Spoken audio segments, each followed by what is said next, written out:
The Healthcare Security Cast is sponsored by 3D Network Technology. Reliability is our core value. Visit www.3dnetworktechnology.com. And by Genetec, delivering security strategies for healthcare. Visit Genetec, that's GENETEC.com. And by the Change Execution Group. Visit 360lifetransformations.com. Before we get into today's show, I want to invite you to connect with the Healthcare Security Cast on a new platform. It's a text-based platform called Community. To join, all you have to do is text my community number, and that number is 647-372-2042. That number again is 647-372-2042. Welcome to the Healthcare Security Cast, the podcast dedicated to healthcare security, safety, and emergency management. If you are involved with a healthcare security program or desire to be, this podcast is for you. Join the conversation as we discuss the issues that matter to healthcare security professionals while leveraging the expertise of healthcare security thought leaders and experts in personal development. And now, here's your host, Brian Hamilton.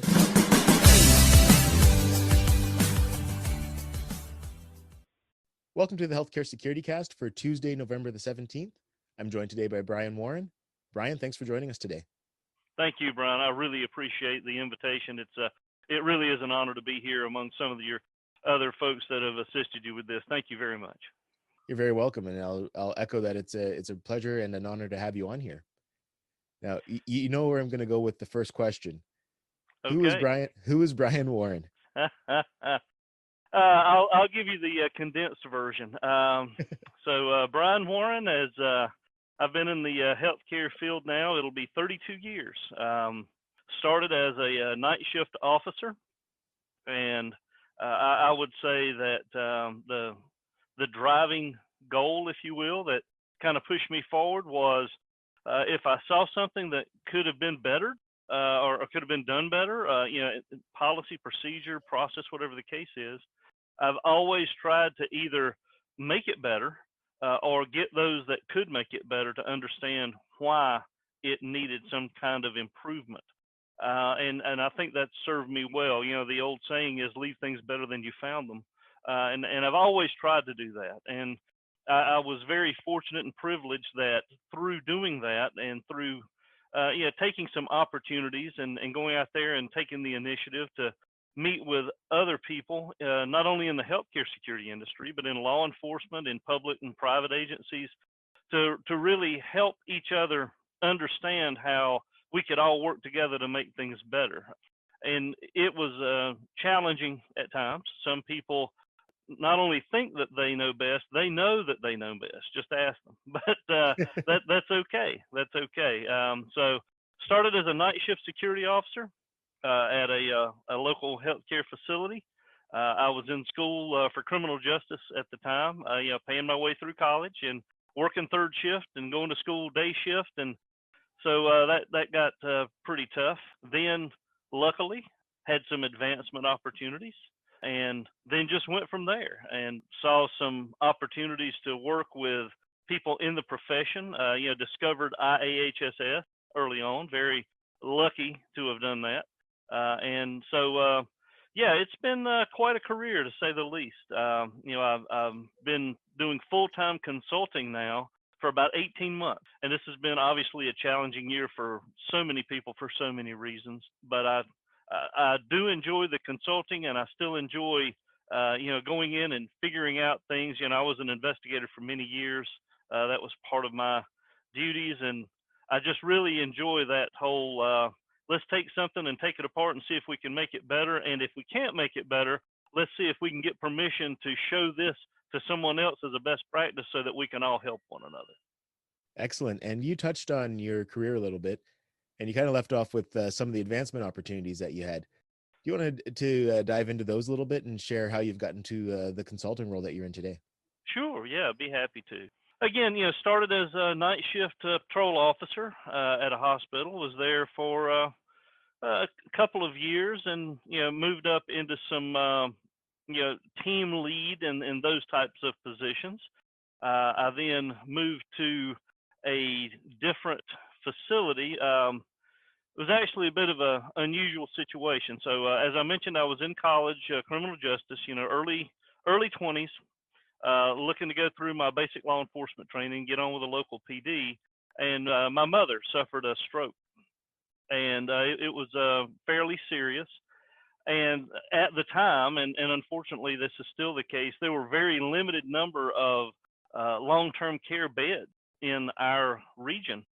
And so my choices were very slim as to where she would get that kind of treatment, quite honestly, so that I could still see her every day. And so I did find an organization in another county. And so then I left my job with the healthcare organization I was at and went to work for another healthcare organization, predominantly so that I could maintain close distance with her.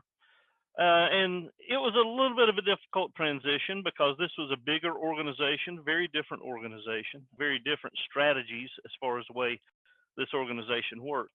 Transferred to night shift, and then again had some progressive opportunities over the years to move up to team lead, and then take some of the lessons learned and apply those and get to day shift. Then was over a team at a facility, and then soon I was over 2 teams at a facility, and then again, then over all of the facility, and then over multiple campuses. And it was around that time that one of the issues that I had realized is that as large as this organization and as large as the security department was, because at that time, that department had around 60 or 70 officers in it, which was much larger than the organization I had come from. They did not have any type of investigative function. It was just up to the officer to investigate anything that needed, additional information on it. So there was nobody to hand things off to. And as you can imagine, as busy as you are as an officer, how much investigating can you really do when all those calls are piling up? I mean, it's just a logistics issue. There was also no training component. The training at this organization at the time was just terrible. I tell the story. I said, my training consisted of, I was handed a set of keys, and they had labels on them. Some of them were still readable, some were not. I was handed a radio and told what channel to keep it on and press this button to talk. And I was handed a straight nightstick. And I was told, if this ever comes off your belt, you'll be fired. That was pretty much my onboarding. And the first 6 months I spent night shift out in a parking lot that was intended for either maternity emergencies or for on-call physicians. And my entire life was, you don't let people park here, you don't let people smoke here, you don't let people loiter here, etc. Write citations as you can, and relieve people for lunch. And so, but I learned a lot.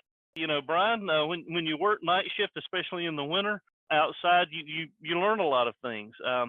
Stand on the ground and not on the pavement. I found that out really quickly. If you're cold, walk around a lot, stamp your feet, clap your hands. You find out pretty quickly what works and what doesn't. But that's not to say I didn't have a lot of opportunity, because that afforded me the opportunity to actually have a policy manual with me. They were fairly strict about and rightfully so. Don't get me wrong. You're not supposed to be reading a book or anything. This was before cell phones. This is before Game Boys and Nintendo DS, right? So I said, yeah, that's fine. So, but you were allowed to read the policy and procedure manual or anything that was directly related. And so I started studying that and started making notes. And then when the opportunity presented itself, I would come forward and say, hey, I was looking through this and maybe we can change that. And so anyway, that I think that got the attention of some folks. And long story short, I enjoyed a 25-year career at that organization. It culminated in the director of security. And again, very proud of that time. I had an outstanding group of men and women that worked on that team with me. We were able to achieve the Lindbergh Bell Award a number of years ago. and a number of other national distinctions. But that was certainly not me. That was us. That had nothing to do with an individual. It really was a team effort. So yeah, I was over investigations and training for a number of years. They created a specific role just for that. We did not have an investigator, and so I was doing it off time. I would get off duty, and then I would investigate things on my own as much as I could to try to help other folks out, particularly important cases. Things like drug diversions or assaults. Not just common crimes of opportunity. I'm not saying they don't need to be investigated, but you've only got so much time in the day. So after some success with that, I was able to get an actual position, which was an investigator. And so I did that for a while. And then we had enough successful investigations that I was able to lobby that and explain through the numbers and the metrics that I really could use another investigator, because it's a very large system. And at that time, we had then purchased, as an organization, a number of other hospitals. And so we were growing, but we weren't growing in the ability to provide, quality security services. And so that's a little bit of a thumbnail on how that worked. Again, saw some opportunities, and if there wasn't an opportunity, I tried to make one. And it was always about, getting the right people in the right role, and always trying to do right by those people. I've always said that a leader should have people, they should be in front pulling, not behind pushing. That's just the way that I think a good leader should work. That's a fascinating path, and it's always interesting to me to see how people get to where they are. I know a lot of us got into this field accidentally. I can say this. I can say that for myself for sure. It wasn't when I was in kindergarten, I didn't bring home a picture of myself in a suit saying I was going to be a healthcare security leader. I think it was a firefighter, a baseball player, stuff like that. But it's always interesting, and it's always interesting to see how you make your own path as well. Now, one thing about you as well is that you've been a mentor to so many people. One of them that comes to mind is Ralph Cummings. I'm curious, who has served as a mentor for you throughout your career? That's an interesting question. I would say that early on, this was quite a few years ago, I was actually at a behavioral health facility that I was probably about 5 or 6 years into my career at this new organization. And this behavioral health facility had recently come under my direction as far as a leader. It had been added to my responsibilities. And we had a professional healthcare security consultant, Mr. Fred Roll, came to do a survey. And I had never been a part of an official survey or an assessment like that. And I was very impressed with Mr. Roll's knowledge. I was very impressed with his ability to speak to not only the clinical, but also the support staff in such a way as to translate his meaning as far as what needed to be done, what was being done and what needed to be done, and what the difference was in the appropriate terms. He really helped to translate a lot of the information that I knew, but I was hearing it come in a different way when he was speaking to administrators and to clinical. So I would say that Mr. Roll had a huge impact on me, because after that assessment, I really began looking more toward, well, not only should I try to be improving our own policies and procedures and things here at the organization, I should maybe broaden that a little bit. Maybe I need to look at, is there such a thing as best practices out there? And have they been codified? Is there a collection of those? And there was. And so I started looking at those and, volunteering for some committees with IAHSS. And so I would say that he had a huge impact on it. I would say, Bryan, that, when it comes to mentorship, I've learned just as much, if not more, from people being bad bosses and what not to do. And that may seem a little counterintuitive, but the fact is, I've had a lot of challenging managers in my career, a lot, for some reason. And I was always able to learn from each one of them, some more than others, how not to treat people and how not to handle situations. And I think that lesson is just as valuable as somebody telling you how to do it right. I'm not saying I haven't had some great examples from others, but I've had just as many, if not more, from, for example, coming up through the ranks, one particular manager, just a very, very challenging person, and was constantly in trouble with HR. Was constantly, our best officers were leaving, and they weren't leaving because of the job; they were leaving because of the manager. And that taught me a lesson. If I ever get to be a manager, I will never do these things because, one, I don't like them being done to me, and that's the basic golden rule. But number two is, look what this is doing to this team. We've got a good team, and this one individual is being allowed to destroy it, and erode it through poor management. And so I would say I've learned a significant amount through observation of others, both good and bad. Excellent. No, and I can definitely agree with you and attest to that. One thing that you mentioned as well was when you were talking about Fred Roll was IAHSS. What has IAHSS meant to you throughout your career? Oh, wow. I don't know that we have enough time for that. IAHSS is, it truly has been a huge impact, not only on my professional career, but on my personal development as well. Again, starting with years ago, learning more about the association, first as a member, but then as a volunteer member of committees. And then I really took the same concept that I spoke of before in my day job, so to speak, and started applying that to some volunteer leadership with IAHSS. I thought, I've been successful in doing this here, so I'm going to give a try to see and maybe broaden my own experience, and maybe I can help some other people, and they can certainly help me. And I was able to then, get on some committees, and then eventually, get on the board, and which was huge, huge opportunity to be secretary on the IAHSS board. I learned very quickly that taking minutes is not all that it's cracked up to be. I will tell you that right now. And I will attribute my mentorship of that to Mr. Bill Farnsworth. At the time, Mr. Farnsworth gave me some really good advice, and I've still gone by that, because I was trying, Bryan, to get every word down, every nuance in taking the minutes. And quite frankly, I never learned to type. That's one of those things that when I was in school, I never took the opportunity to take a typing course, because then this was before PCs. And it was just one of those things that I took band. I didn't take typing, right? Right. So, I've sped up the 2-finger typing hunt and pet method, but it's still nothing to, so, but I was actually trying to get every word down in these meetings. And Bill Farnsworth pulled me to the side, and he said, it's called minutes, not hours.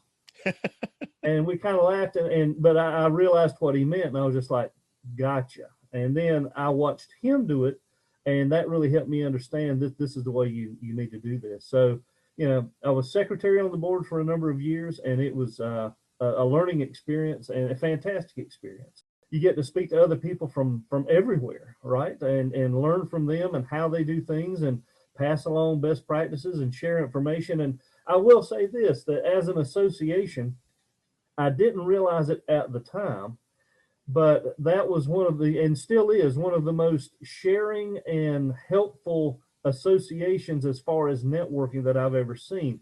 At the time, I did not have a lot of exposure to other associations. Now I have, and I can still say that IAHSS, beyond any of the other ones, is just the camaraderie is unbelievable. If you have an issue, you can relatively quickly reach out via phone or email and probably have 20 answers to your issue within a few days. And I really don't know of any other professional association.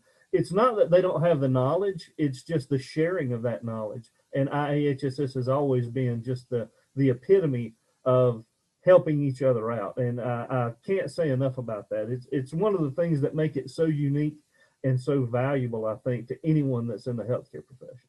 No, and again, I agree with you 100%.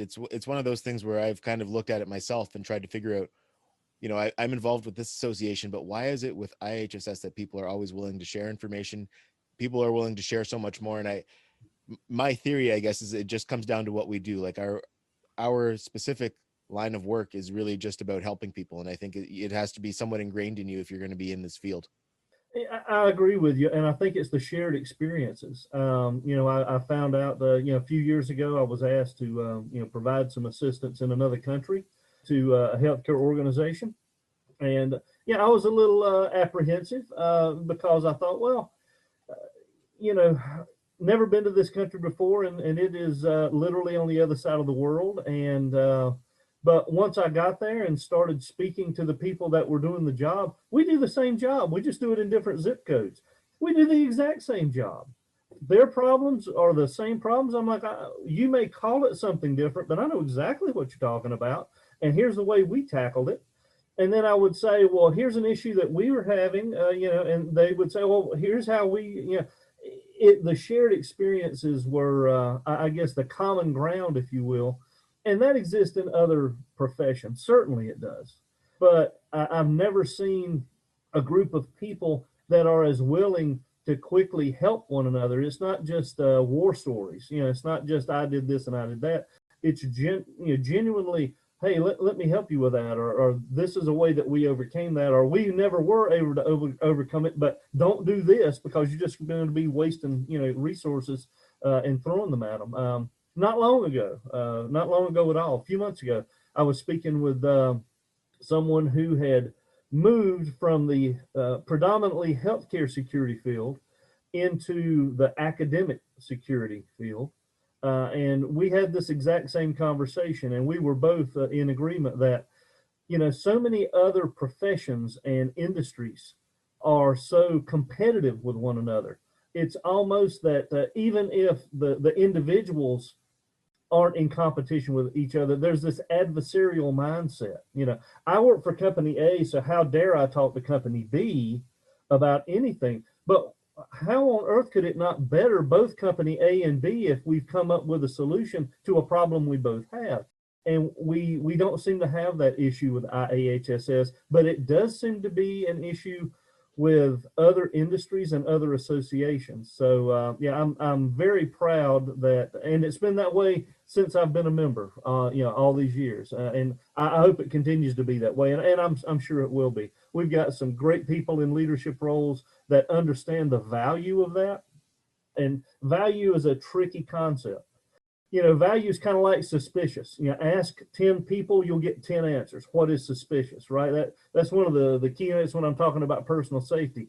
You've got to understand each person's experiences, their perceptions. Those things shape what they call suspicious. And the same thing is true for value.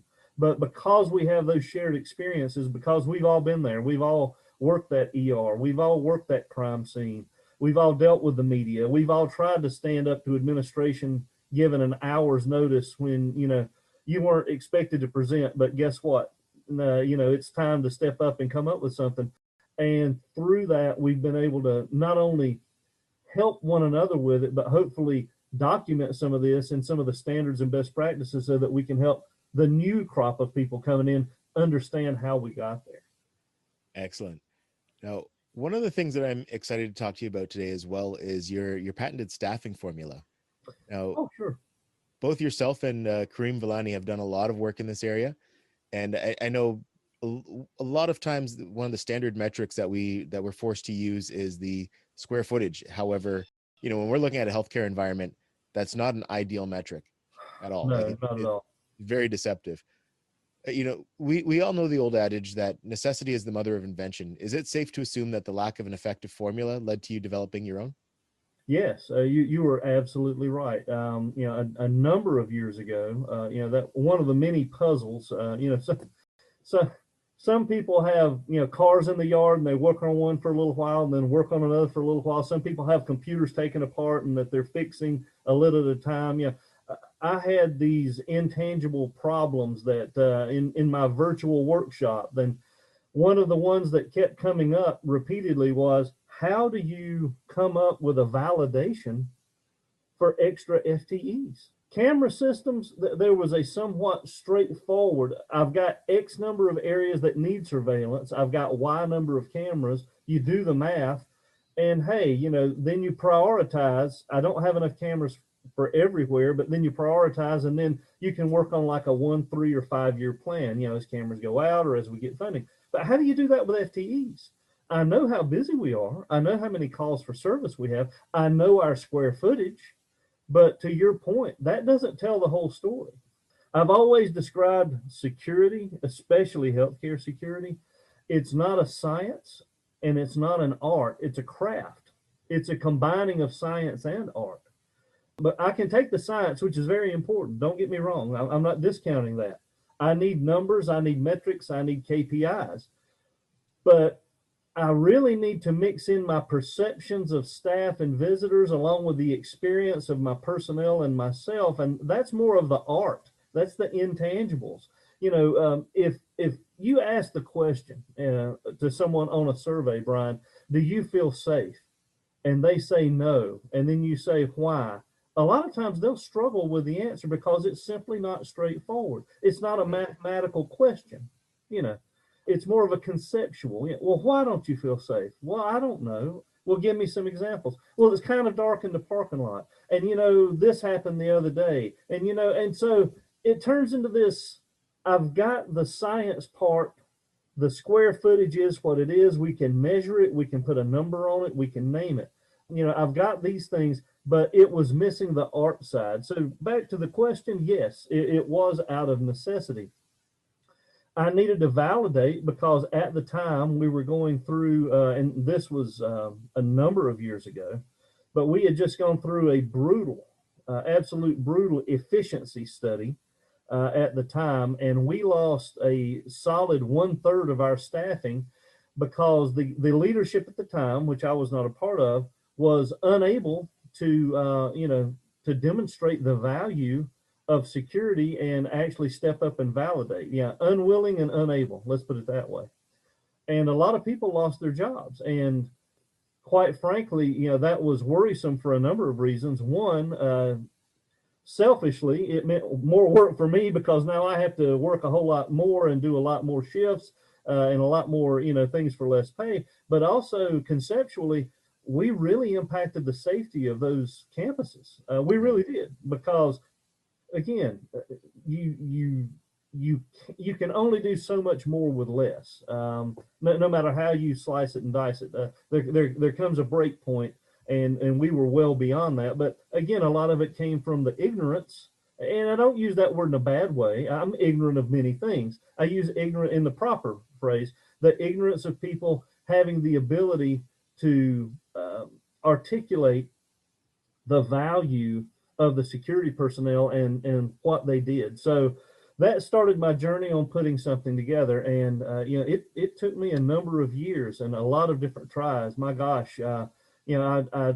tried to come up with what are some things that we would run into, not only at our own organization, but at other organizations that are common. What are some common issues? And how do I attach some kind of value to that situation or that particular risk or that particular threat? And then how does it all come together? Math has never been my strong suit. I'll tell you right now. Math is one of those things. It's for me, math was like diplomacy. It was a have to. I'm not a naturally diplomatic person. I wish I could say that I was. I'm not. I'm one of those people that you can read my face in a second, and I can, you know, many years, and I've gotten a lot of practice at it, and I'm still not good at it, because when I just don't agree with something, it shows. Boy, I'm an awful poker player, I got to tell you. And the same goes for math. It was a learned skill. Do I know math? Yes. Do I like it? Not at all. I'll take a crossword over a Sudoku any day of the week. Any day of the week. That being said, I started, you know, pressing my own comfort zones and started, you know, learning Excel. And I mean, really learning Excel. Excel does far more than people give it credit for. It does a lot. Yeah, and I really started working with that and, you know, trying to figure out. So, you know, over different iterations, I figured out what worked and what didn't. And you know what? This is valuable, but the value I assigned it seems to skew the numbers at the end. And so it was like if you adjust any one little thing, it had consequences downstream. And that was the hardest part. I guess the first phase was figuring out what would be valuable. And gosh, it was so many items, I had to cull that down. And then the next phase was, okay, once I've got a manageable number of things that are valuable, what is the value of each thing and how does it all work together? And over the years, I was able to refine it. And then a few years ago, I had applied it, Bryan, to small rural hospitals, to large urban hospitals, to hospitals with university campuses, to hospitals, every size and function, and you name it. In the U.S. and Canada and Australia and Europe, and I came up with what I think was a good representation. It's not perfect because nothing ever is, because you can never get the full 100% story unless you work there, and I mean really work there for a significant amount of time. But that's what led me to, I think I've got something that works really well. And I had been sharing a lot of my research with a lot of people. And then I noticed that a few practitioners were using my formulas, but they were changing them to meet their own personal needs. And it was really skewing the results. And so that was what drove my decision to, you know what, I'm going to go ahead and copyright this, because and it wasn't out of selfishness, and it certainly wasn't out of pride. It's just I didn't want other people taking this tool that took so long to build and then changing it without understanding the mechanics of it, and then giving it a bad reputation, if you will. And I've seen that done with for example, the Kaiser model for emergency preparedness, right? Everybody's familiar with the Kaiser risk management model, 0, 1, 2, or 3. You list them in the columns, and then you do the math, and then it spits out at the end what your overall probability and percentage of risk is. Well, the thing is, the Kaiser model in an Excel spreadsheet, each one of those cells has a value and a formula for a reason. And if you go and copy paste other things in it and you don't go adjust behind the scenes, it's going to spit out the wrong number. And I can tell you, over the years, in doing a lot of assessments, Bryan, and doing a lot of just helping other people who would send me their documents, this is before I was a consultant. I would have plenty of people that would send me things and say, hey, would you take a look at this? Because it's not working. The numbers aren't working right. A lot of times on things like that Kaiser sheet or other sheets, I would find out that, well, that's because somebody went in and added a lot of stuff, but they didn't take the time to go behind the curtain and work on the background, and that's why your numbers aren't right. And that's huge. It's a great example of people inheriting a tool and not understanding how the tool works. They're just using it, and over time, the tool gets to the point to where it's no longer valid, and in fact can be harmful because it's producing wrong results. So that's a little bit of background on how I came up with the formula. And again, Karim Vellani, he has done a lot of work in that. I would say, that Karim and all of his work is extremely valid. He is much more statistically aware on the number side. Mine lends itself a lot more, even though I do have a lot of numbers and values I have to in mine, because at its heart, it is a mathematical formula with values added up and then, based against, current countermeasures and other things. Mine is much more of a working the job for 20 years, on the ground, experience based. In other words, a lot of the things I give value to is because I was there and I understood that it had value. Administrators may not realize the value of something, but people that work there, your ED nurses, your behavioral health staff, they understand the value. And I try to create my formula with them in mind. Excellent. So that being said, what are some of the key metrics or other considerations that you factor in when you're figuring out a staffing requirement? Sure. So, as you had said previously, square footage is important, but that cannot be the only metric. And unfortunately, a lot of efficiency agencies, that is what they base most things on. And The reason for that is support services, which is what security falls under a vast majority of the times. That is the best metric for support services. And I understand that. But I also understand one size can't fit all. I frequently give the example of, if you have X number of patients, let's say 100 patients for the sake of argument, I can tell you, if I have 100 patients in my facility and that is my census, how much food they will likely consume, how many meals they will need prepared, how many rooms they will dirty, on what schedule, how many people are needed to clean those rooms on a schedule. Those are all mathematical things that are somewhat straightforward to figure out. And with a little fluctuation here and there, maybe they're a little hungrier and they may eat a little more. Maybe they're a little messier and they need a little more cleaning. But at the end of the day, 100 patients I can calculate. Now, here's my question to you. Of those 100, which one's going to cause a security issue? You don't know. How bad is the security issue going to be? You don't know. Maybe they have none. So if we look at it in those things, I don't need any security. I've got 100 well-behaved saints and pillars of the community as patients. All of their visitors are likewise in the clergy or bankers, and they will never, ever cause a problem. Or do I have 100 people that just got out of jail that are trying to sling dope out of their room? Family members and visitors have warrants. Again, that is the problem, if you will, the challenge of security, because in the support services world, maintenance is the only thing that comes close. And even maintenance, I can predict with some probability how often things are going to fail and a preventative maintenance schedule to prevent that from happening. But how do you do that with people? And so I think that ultimately that's the challenge. So square footage is important, back to the question, but it can't be the only denominator. So other things that I look at, the presence of emergency services and urgent care services, I give values to that. Not just an ED. An ED is a hot spot. If you've got an ED or an A&E, you are going to have victims of criminal activity. You are going to have mothers having children unexpectedly. You are going to have overdoses. You are going to have people driving themselves in who are having life-threatening or a behavioral crisis.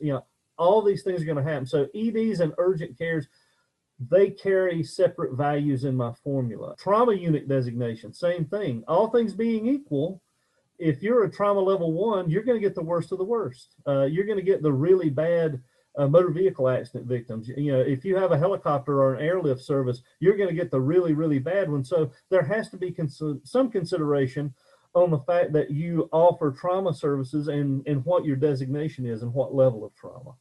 The presence of special patient populations is also something that I calculate. For example, do you never have forensic patients ever? Are you a facility that they simply don't bring forensic patients to? If so, good on you.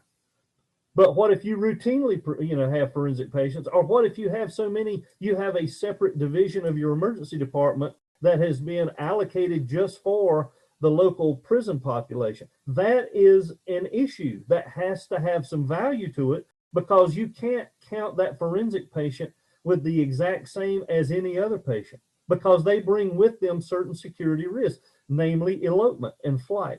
That's one of the big things. So I've assigned a certain value to those high risk, high probability in a security world types of patients. Same thing for behavioral health patients. How many do you have? What status are they when they come in?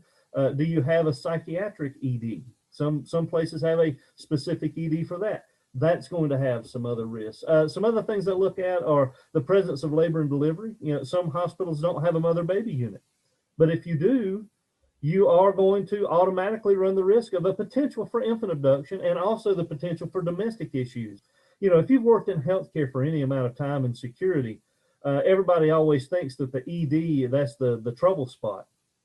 Let me tell you, maternity centers and mother and baby units, man, that's like daytime TV going wild. There is some drama that happens on the maternity units. You get mother of the baby, then boyfriend, then father of the baby, and they all get to meet for the first time, and that's a fun time. You get family members from, coming all over that we put them in the same waiting room. So I give certain value from a security standpoint to labor and delivery. Parking areas is something else that I look at. Let's face it, all the security measures, Bryan, that you have in your facility, a lot of them go away when you step out the door. They do. And it may be a brief walk, but crime only needs a little bit of opportunity to occur. Right. So, the minute I leave the access control, that plush, well-lit hospital that has CCTV on the inside with the lighting that I can actually tell what it is, and it's not just a pixel moving across the screen, that has to have some kind of value when you're looking at the overall security aspect of a campus. And so I also look at parking structures and parking decks based on size and distance away from the facility. Pharmacies, because of drugs, let's face it, and not just external threats, but internal threats and drug diversion. Any kind of school or educational institution that may be there on campus, you also have to look at, because students bring their own unique probabilities of things with them. And then lastly, I look at a lot of different values for different types of people. I look at values not only for the number of staff, and that's all staff, clinical staff, non-clinical staff, support staff, because each person brings with them a statistical measure of risk. And it can be risk of loss, like a theft, right? They're going to bring valuables. You can tell them all day, don't bring your money and jewelry to work. They're going to bring money. It's just going to happen. Cell phones. Nobody's without their cell phones these days. Even if you have a policy prohibiting it, come on, 9 out of 10 people are going to carry their phone with them. So even if it's something as minor as a theft, they are statistically bringing some kind of risk of a security incident with them. And then patients, you have to count patients, because again, that's a driver. If you have X number of patients, then potentially they can cause X number of problems. And then visitors, because I think we've seen in the IAHSS crime survey, I think in subsequent conversations about the crime survey this year, it demonstrated, because of the pandemic, with no visitation or extremely limited visitation, certain crimes of opportunity have gone down. But then other crimes like workplace violence haven't been affected that much. It's almost an equal split, which tells me that the visitors bring some kind of risk with them, but not all the risk with them. The only way you're going to have a hospital without any risk in it is not have patients, not have visitors, and not have staff. And even then it might burn down. So let's face it, I always say, if you evacuated the building, there'd be one person left, and it's going to be security to make sure the place doesn't burn down or somebody doesn't come break the windows out of it. So I put a lot of different value. I've got over 20 different metrics in my formula, but I honestly, and some are higher value than others, but I honestly feel that that's the result of over the years tweaking and refining and tuning and looking at overall, what's the impact of this one individual thing? And is that a shared experience across multiple hospitals, or is this just unique to this one particular, and fixed post is something else that I give a specific value to, because if it is a true fixed post, in other words, this officer cannot leave unless it is absolutely do or die emergency.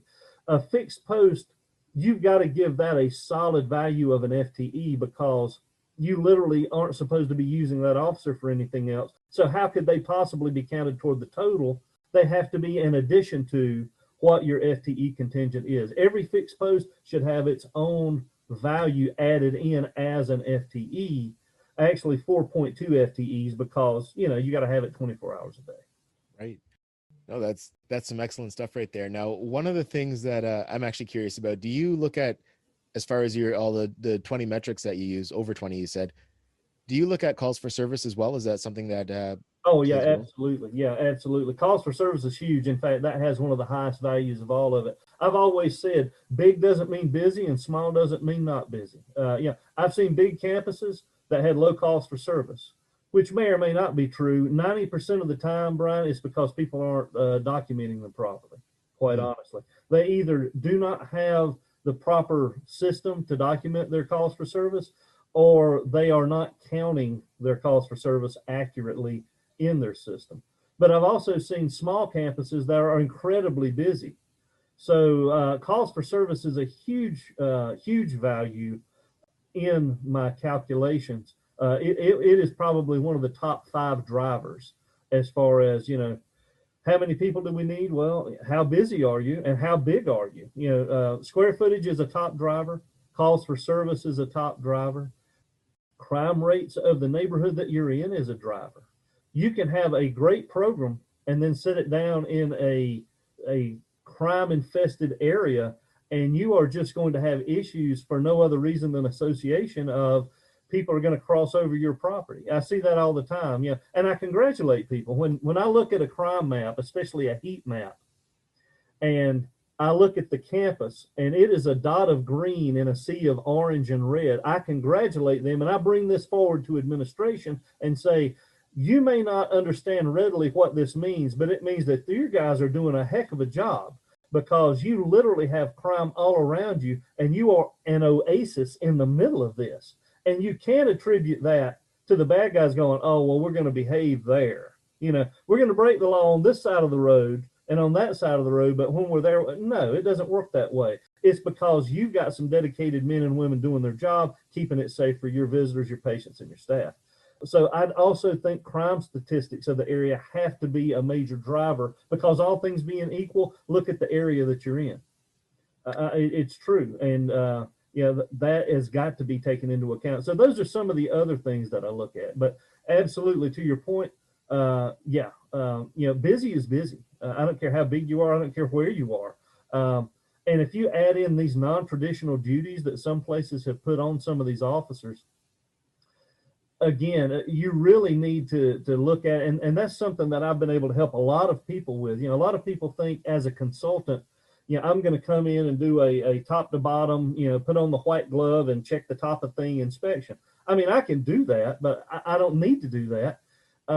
More often than not, I can just, through a phone call and a few emails, without doing a huge site assessment, if people say, I just need some help in validating to keep the resources I've got. They're constantly trying to take my resources, because let's face it, security costs resources. It does. We don't, as an industry, as a profession in healthcare, security rarely generates revenue.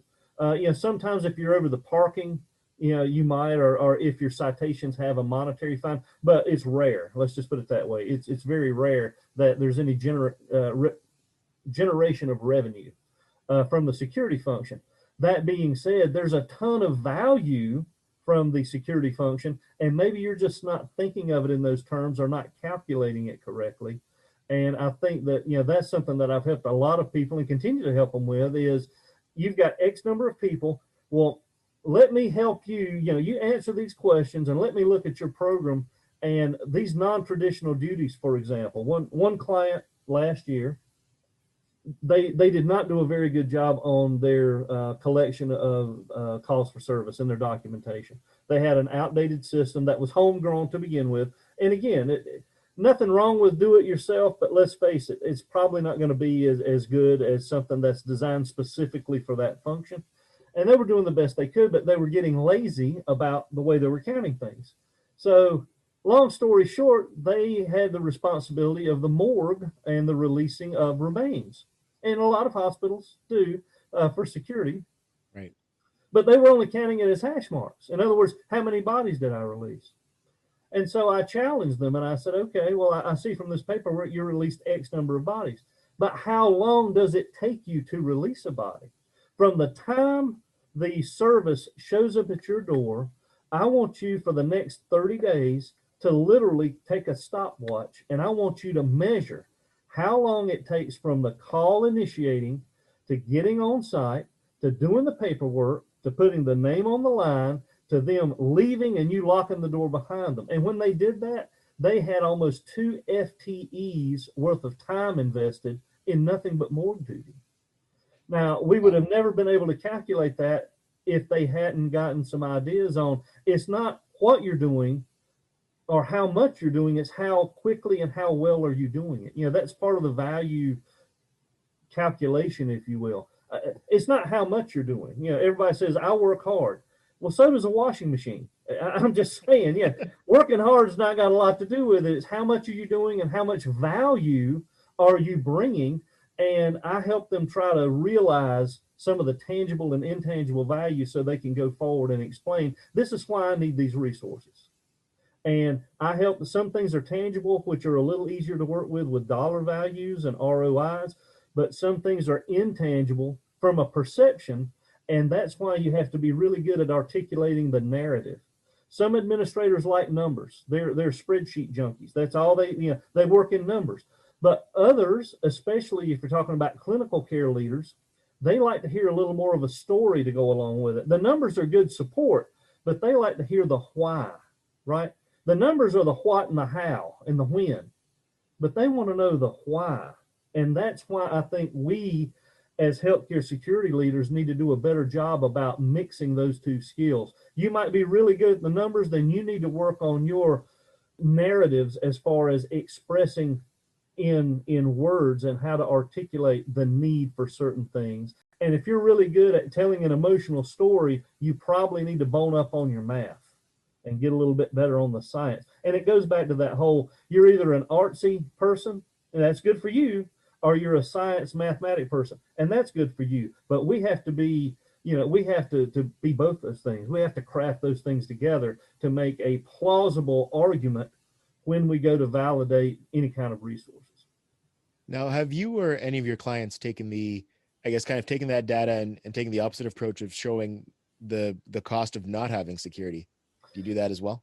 I have done that, and that's also a little challenging. And one of the, and this is the eternal question that we've always dealt with in security and any kind of protective service or law enforcement. You don't know what you don't know, because criminals are inconsiderate. Above all else, they're just not, they're not considerate. They won't call you and say, hey, Bryan, I was going to break into a car at your place last night, but I saw your patrol, so I decided to go to the Walmart and break in their car. They won't do that. They won't let us know. The value of preventative patrols and preventative presence is something that is at best, a hunch. I hate to put it that way, but it is not a very scientific, because we simply don't know. But I have been able, and the best way to do this, and this is the advice that I would give anyone, the best mistakes are those made by others. Okay? So often I tell a lot of my clients and anybody who would like to listen, I said, it's not so much having a success story from your own program, which that's very valuable. Don't get me wrong. Don't let an opportunity to toot your own horn go, because nobody else is going to do it for you, right? And you need to do that and talk about your successes. But you also need to bring up the failures at other organizations similar to yours to show how, one, it hasn't happened here, and this is why it's not going to, and we learned from their mistake. In other words, if you have two hospitals and they're somewhat equal in services, somewhat equal in programs, and then one has, God forbid, an infant abduction or a sexual assault on campus, the director of the other facility should then learn from that incident that happened at the different hospital, and then proactively go to administration and say, I'm sure you've read about the incident that happened at our at the other hospital, that this, the other business, the competition, whatever you'd like to say, the other organization. Number one, I just wanted to let you know that we're aware of it, and see, that shows that you're paying attention to what's going on.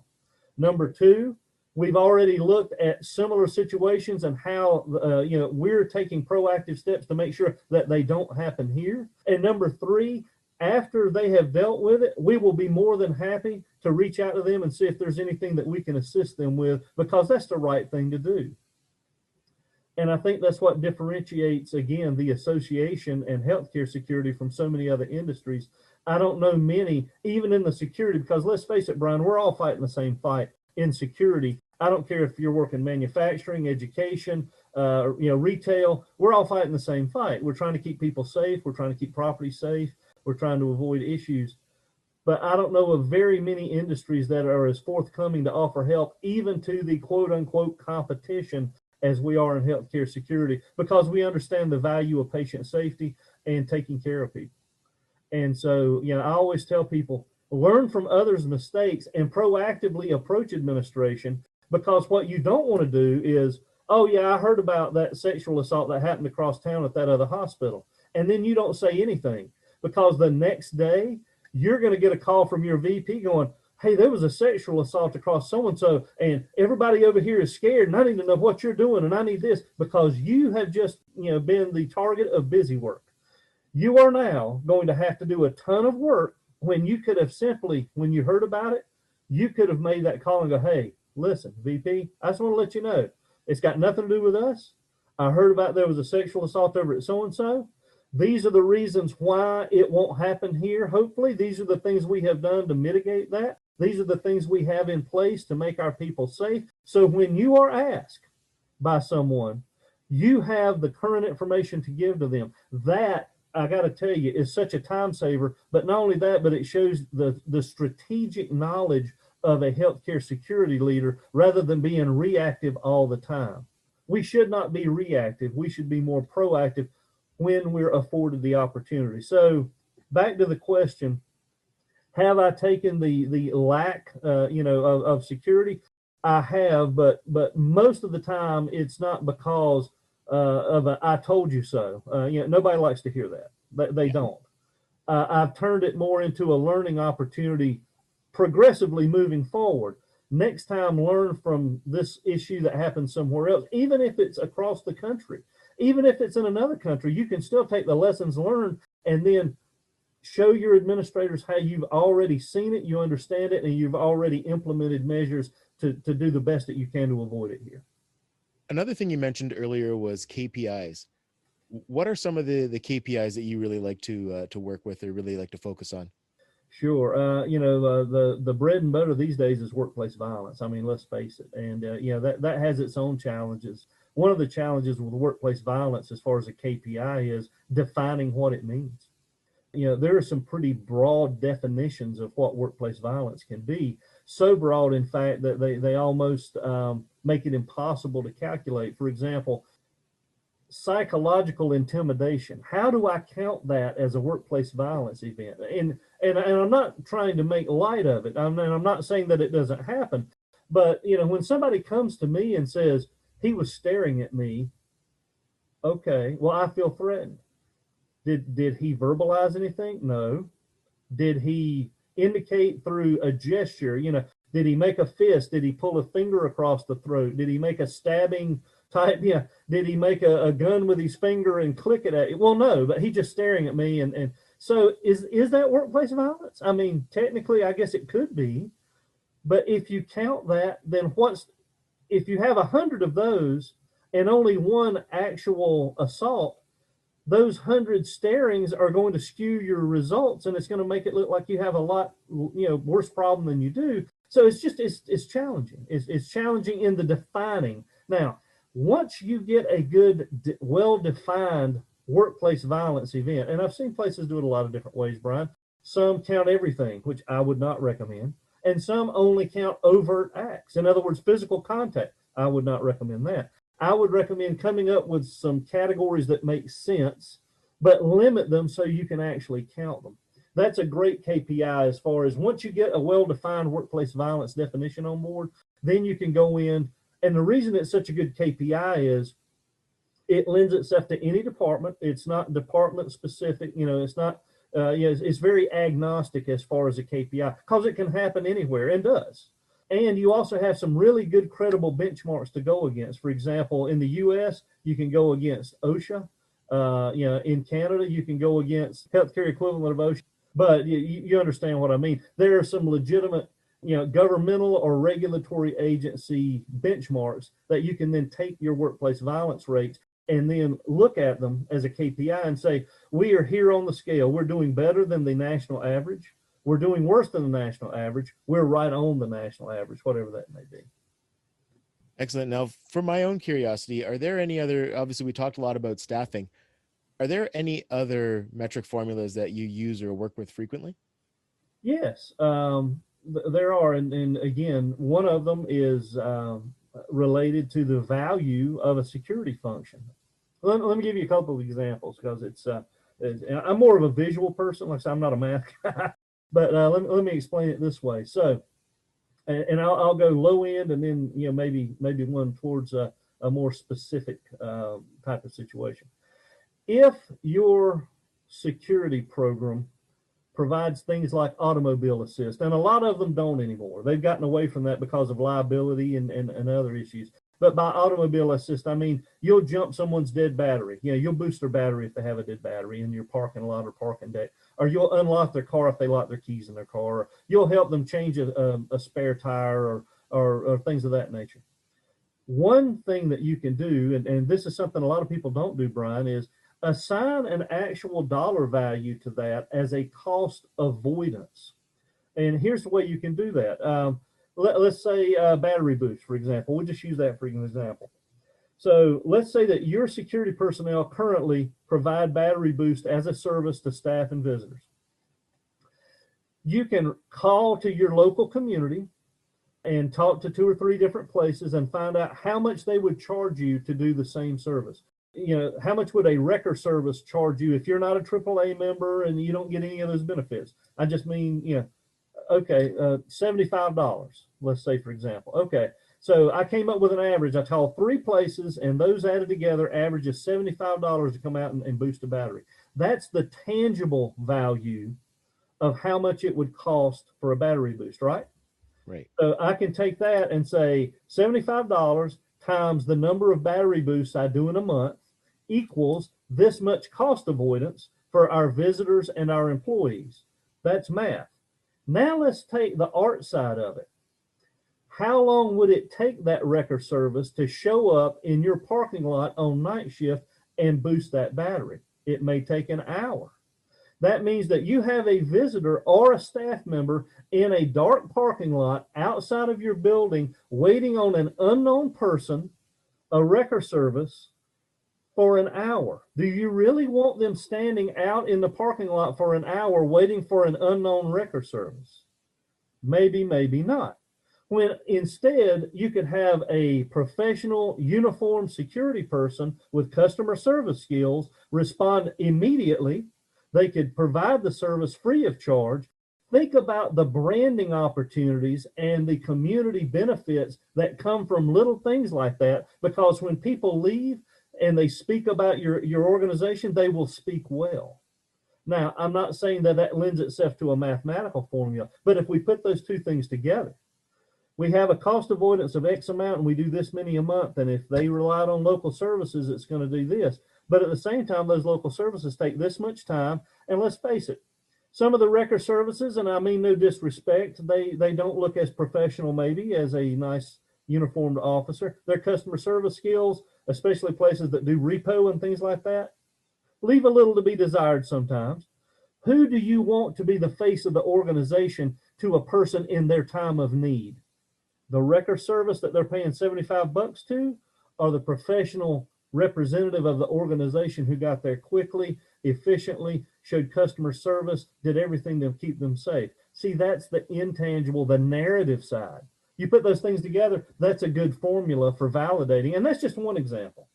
That's a good formula for validating that quote unquote value that we have such a hard time coming up with, because there's value to cost avoidance, but then there's also value to, again, the intangible qualities that security provides in making a person feel safe, you know, having a perception of safety. Now let's go a little bit deeper. So here's another example, just off the top of my head. So let's say that you're currently using a contracted service to do certain non-traditional functions, and you're considering bringing it in-house, right? There's a lot of issues that are involved with that. But let's look at it this way.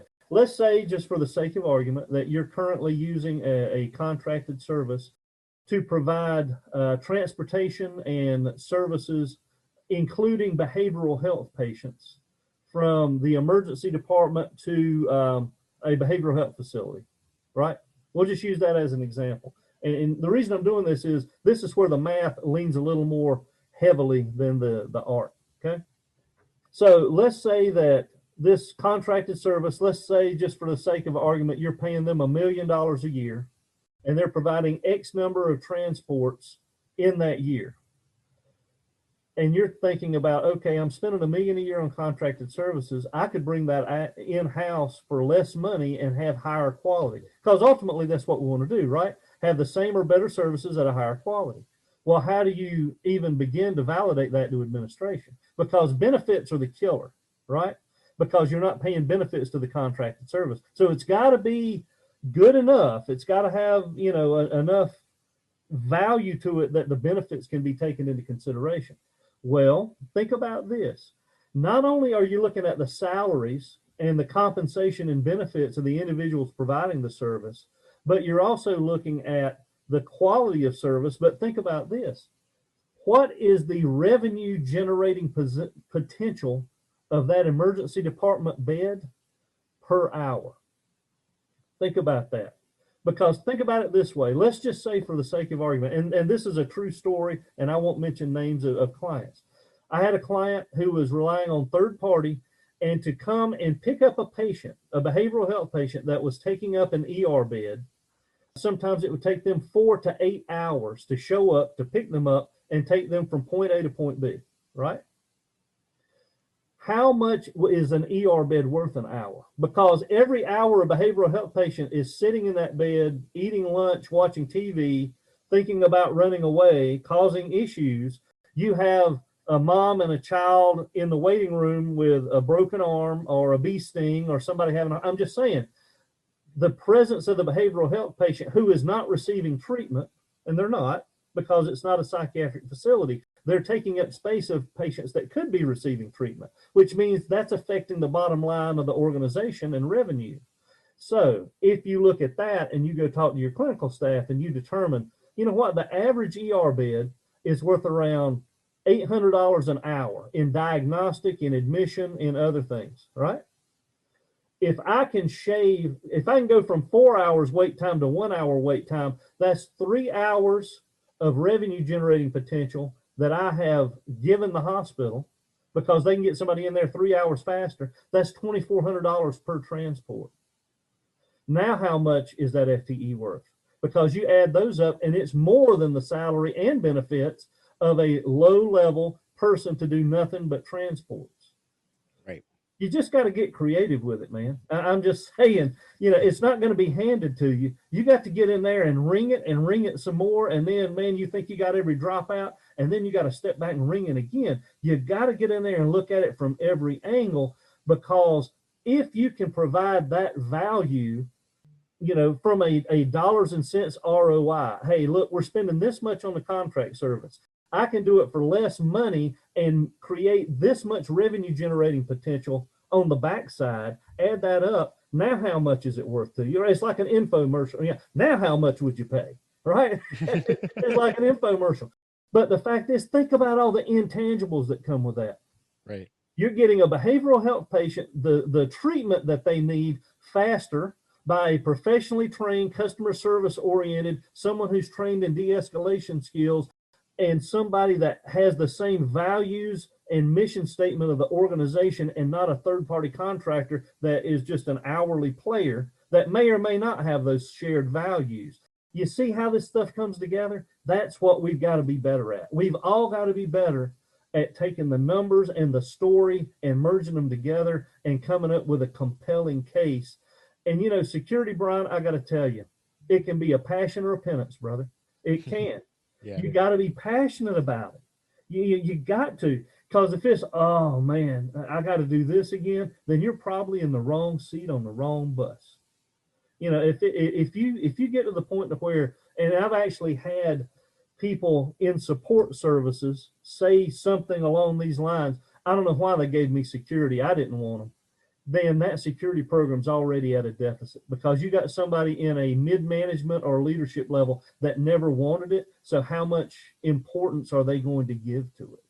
Right. You got to be passionate about what you do, whatever you do. It doesn't matter. You got to have that passion. Right. Nope. I want you to kind of do a bit of an exercise here with me. I want you to think back to, Bryan Warren, when he first started his career as the night shift patrol officer. Knowing what you know now, what would Bryan Warren now share with Bryan Warren then? Oh man, aside from lottery numbers and Super Bowl picks, wow. Patience.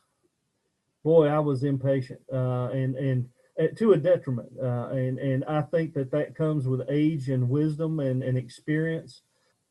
I would definitely say you need to be more patient, and you need to be far more understanding of others' points of view. Even if you don't agree with others' points of view, you need to compromise and understand.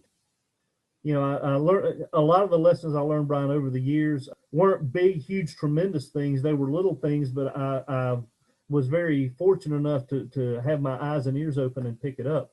I was speaking to someone in financial services once, and I was very passionate about this because they were eliminating some positions, and I didn't view it as, all I viewed it for is I've got some men and women that are going to lose their livelihood, and these are good officers, and we need them. Selfishly, we need them because the program needs them, but I'm also worried about these individuals. They're good people through no fault of theirs. It's just, and their reply was, well, you have to understand that financially as an organization, if we can't afford to keep the lights on, nobody will have a job. Right. And that kind of struck me hard because I'd never thought of it. And that was years and years ago. I'd never thought of it in those concepts. I was really being selfish about, I only saw one little aspect of it. And so that taught me there. Now, aside from patience, I would also tell the younger me, be very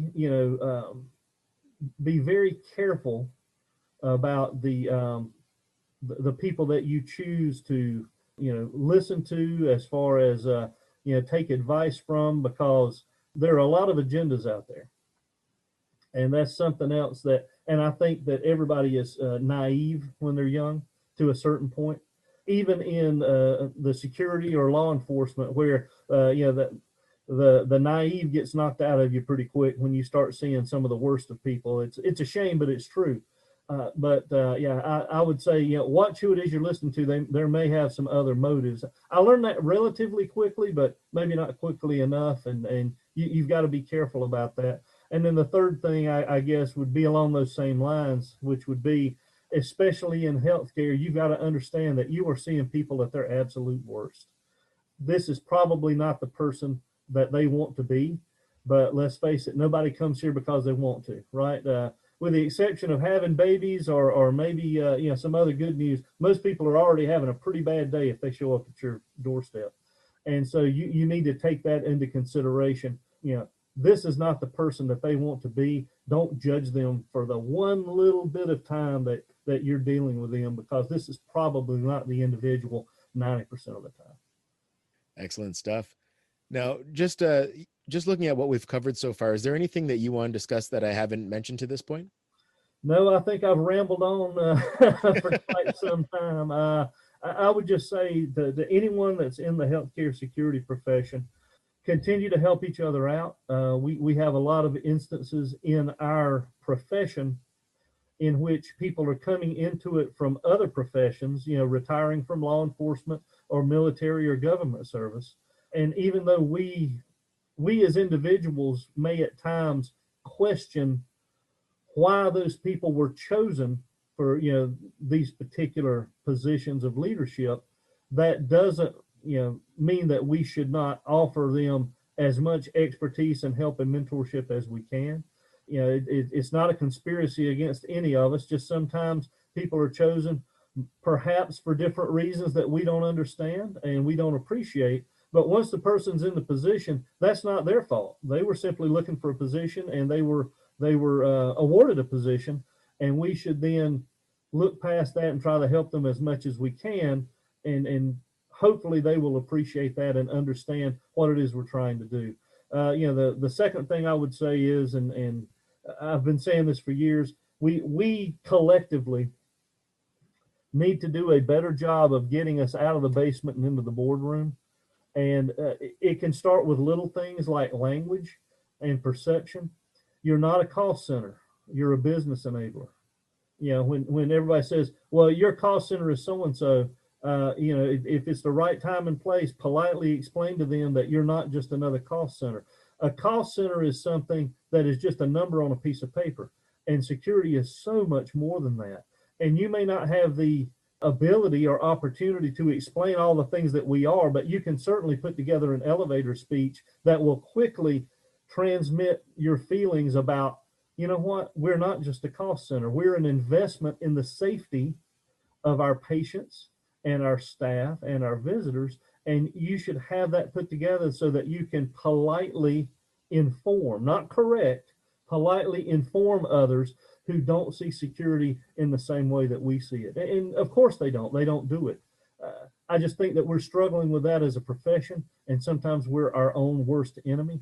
We just need to really think strategically and get out in front of some of these things and start being a little more proactive in explaining our own programs. If you can't explain your own program in detail and the value it brings, how on earth is anybody else going to be able to do it for you? That should be job one.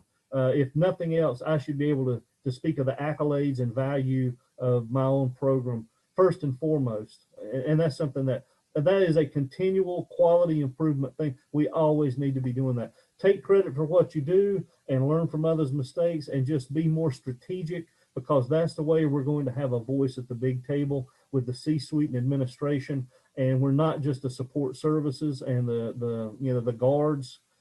No, we're a healthcare security program. That's where we need to be. Excellent. Now, you've always been one of my favorite conference speakers. I'm just curious, is there anything that you're working on right now that we can look forward to in the near future? I am. If nothing else, this downtime from consulting has permitted me a lot of opportunity to assist other folks. And I can't go into a lot of details right now, but I've been approached about creating some workplace violence standards from a well-recognized regulatory agency. And I'm so honored to be a handful of people who have been chosen internationally to do that. And I'm really looking forward to that. I hope that the standards we come up with will be something that will be not only applicable, but will also make a lot of sense and will help those in the healthcare security and safety field to have some teeth, behind some of their proposed resources and validations. I've never been a proponent, Brian, of using scare tactics. Because they only work so much. If you run to administration to go, oh, we have to do this or else this is going to happen, you might get short-term gains from that, but over time you lose long-term credibility because you're always that person. Oh yeah, this Chicken Little, the sky's falling every time they run and it never happens. But part of that is if we don't have any standards that we can lean back on. So that's something that I'm working on right now. I'm very excited. We're just getting started. I'm sure it will take us some time, but I'm looking forward to coming up with something that's going to be beneficial. And just like we said in the beginning of our conversation, I'm just trying to leave things better than I found them.